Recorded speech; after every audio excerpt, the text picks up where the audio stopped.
MIDC मध्ये आज आपण पाहणी केली, काय आपल्या एकंदरीत निदर्शनास आलंय आणि कोणते कोणते अडचणी तर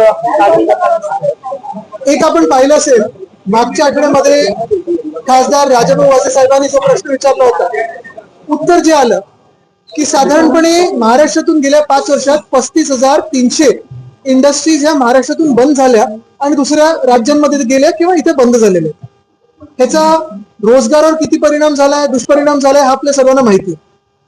मागच्याच काही 10-15 दिवसामध्ये आपण पाहतोय इकडची पण जी एमआयडीसीचे जे काही उद्योजक आहेत ते देखील आवाज उठवत आहेत की ज्या त्यांना बेसिक गोष्टी पाहिजे होत्या, ज्या गोष्टी त्यांना प्रॉमिस केल्या गेल्या होत्या, जे गुंतवणूकदार येतात, जे उद्योजक येतात इथे आपल्या मुंबईमध्ये किंवा आपल्या राज्यामध्ये, पुण्यात असेल, नाशिक, संभाजीनगर, नागपूर आणि इतर जिल्ह्यांमध्ये, मग चाकण आहे, तळेगाव आहे, एक बेसिक गोष्ट घेऊन येतात की आम्हाला जेव्हा आम्ही गुंतवणूक करू ह्या राज्यामध्ये तेव्हा आम्हाला कोणी सतवणार नाही, आम्हाला वीज पुरेशी मिळेल, पाणी पुरेसं मिळेल आणि रस्ते चांगले असतील.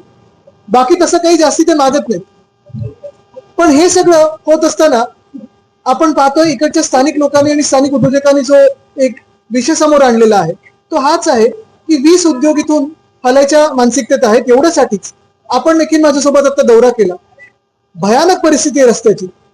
ज्या एमआयडीसी मध्ये साधारणपणे आपल्याला इंडस्ट्रीचा वास आला पाहिजे तिथे कचऱ्याचा वास येतो, कचऱ्याचं साम्राज्य.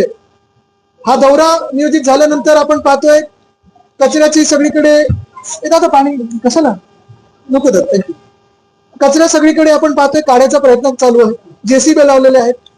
दौरा नियोजित झाला, दौरा ठरल्यानंतर रस्त्याची डागडुजी सुरू झालेली आहे. काही काही ठिकाणी तर आपण पाहिलं अक्षरशः चपलेंनी ते खड्डे बुजवण्याचा प्रयत्न झालेला आहे. विजेचा प्रश्न आहेच, तसं इकडचा प्रश्न तसा परवाकडे मी नाशिकमध्ये देखील होतो. नाशिकमध्ये खूप मोठ्या प्रमाणात खड्ड्यांचं साम्राज्य झालेलं आहे. अंबड एमआयडीसी असेल तिथून नाशिकपर्यंत पोहोचणं कठीण झालेलं आहे. इथून पुणे असेल चाकणमधूनच जाणं बाहेर कठीण झालेलं आहे. आणि एकंदरच काय तर एमआयडीसी असेल किंवा पीएमआरडी असेल, पीडब्ल्यूडी असेल किंवा स्टेट हायवे असेल किंवा एनएचए असेल, ताळमेळ नाही कोणाचा, पण सगळीकडे अक्षरशः वाट लावून ठेवलेली आहे आणि उद्योगधंद्याने इथे राहणं हे कठीण करून ठेवलेलं.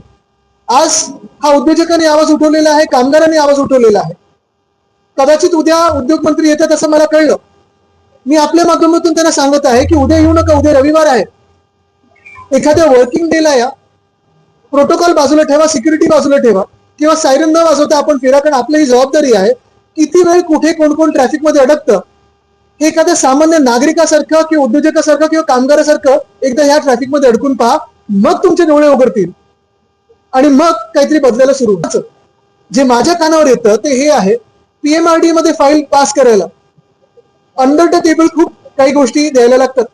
दुसरं जे मी ऐकलं ते एमआयडीसी मध्ये पण एक प्लॉट घ्यायला किंवा एक प्लॉट साठी जो एक्सप्रेस टावर मध्ये एक ऑफिस आहे तिथे 1500 रुपये पर स्क्वेअर मीटर, हे मला अंतर्गत बातमी आलेली आहे. काही काही बातमी मुख्यमंत्र्यांच्या कार्यालयातून येते, काही काही बातमी ती उद्योजकांकडून येते. पण 1500 रुपये पर स्क्वेअर मीटर हा रेट एक्सप्रेस टावर मधल्या एका एमआयडीसीच्या ऑफिसमध्ये लागलेला आहे. आणि काही काही असं पण आहे की उद्योग मंत्र्यांच्या अवतीभोवतीच खूप लोक असतात जे टोल नाका म्हणून स्वतः तिथे उभे आहेत. मुख्य गोष्ट हीच आहे की हा भ्रष्टाचार हा थांबला पाहिजे.